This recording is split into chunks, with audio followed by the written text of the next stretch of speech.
So in many ways, this surah represents finality. It actually, interestingly enough, by the language with which the surah begins, when Allah says, إِذَا السَّمَاءُ انشَقَّتْ, when the sky is going to crack open. Inshiqaq is used in the Arabic language for physical objects that are hard. Like inshiqaq is used, like يَشَّقَّقُ فَيَخْرُجُ مِنْهُ الْمَاء, a rock that cracks open. And then, ثُمَّ شَقَقْنَا الْأَرْضَ شَقًّا, we tear the earth open, a mountain tearing open, the land tearing open, a boulder tearing open, meaning cracking open.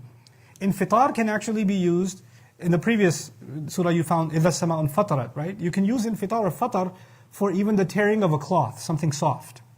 And the thing is, when you tear something soft like a cloth or leather or something, you could stitch it back up.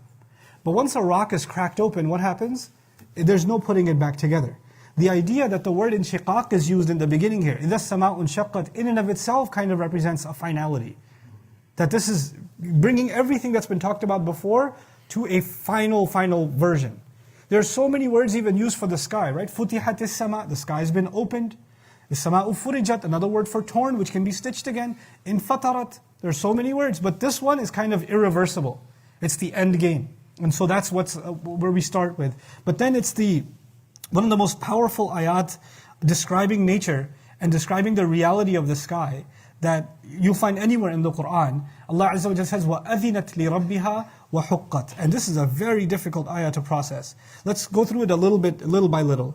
The word adhina in Arabic can mean two things. Adhina ya'adhanu idhnan and adhnan or adhanan. Idhan means permission. And adhan means to listen. Like udhun is the ear, right? So, أَذِنَتْ لِرَبِّهَا, one of its meanings is that the sky is actually going to pay a close ear, pay close attention and listen carefully to its master. أَذِنَتْ لِرَبِّهَا. Implied within the meaning, why is it different from سَمِعَتْ لِرَبِّهَا? It also listens to its master, right? Or أَطَاعَتْ رَبَّهَا, it obeys the master.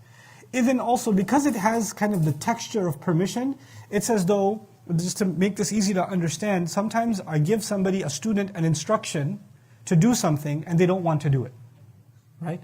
But then there's a student that has been asking me, hey, I wanted to do an extra credit project, you promised you'll give me an assignment, and I don't give it to him, and then I don't give it to him, and finally I give it to them. In other words, when I gave the instruction, they were already eager to follow.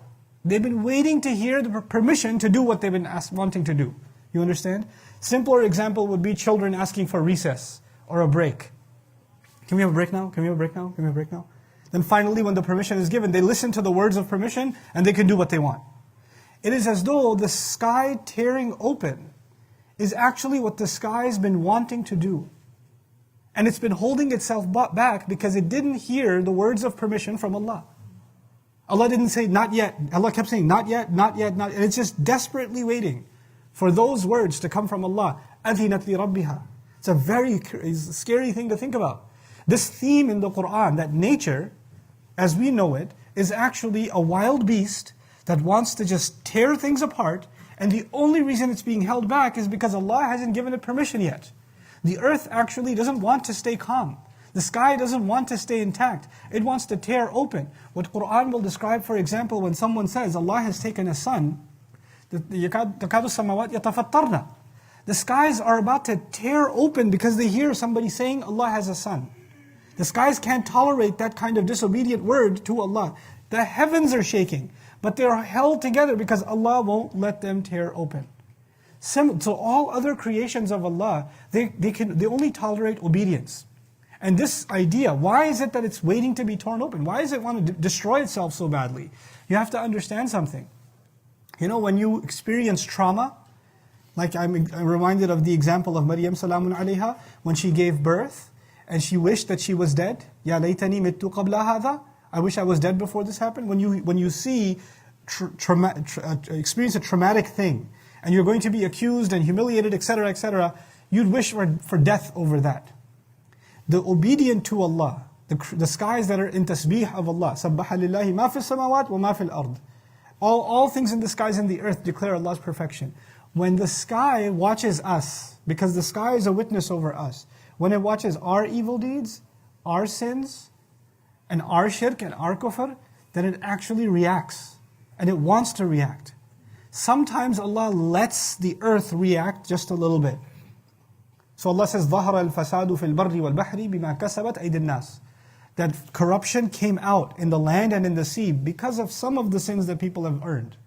Not all of them. If all of them were earned, then the Day of Judgment would begin. But the earth can't hold it, can't tolerate it, and it has some eruption because of the sins of people on the earth, right? And just to qualify that, that doesn't mean if there's an earthquake that happened in Pakistan, it's because of the sins of people in Pakistan. That's not what that means. The earth reacts anywhere because of the sins that are happening anywhere. We don't make a correlation between those things. Oh, they had a flood because they were really bad people. We don't do that. The days of natural disasters, what we call natural disasters now, being a punishment on a qawm or a nation, those days are over because that was only in the times of prophets. You cannot make that statement now about any disaster that happens. These are all tests from Allah, but calling them adhab is a mistake.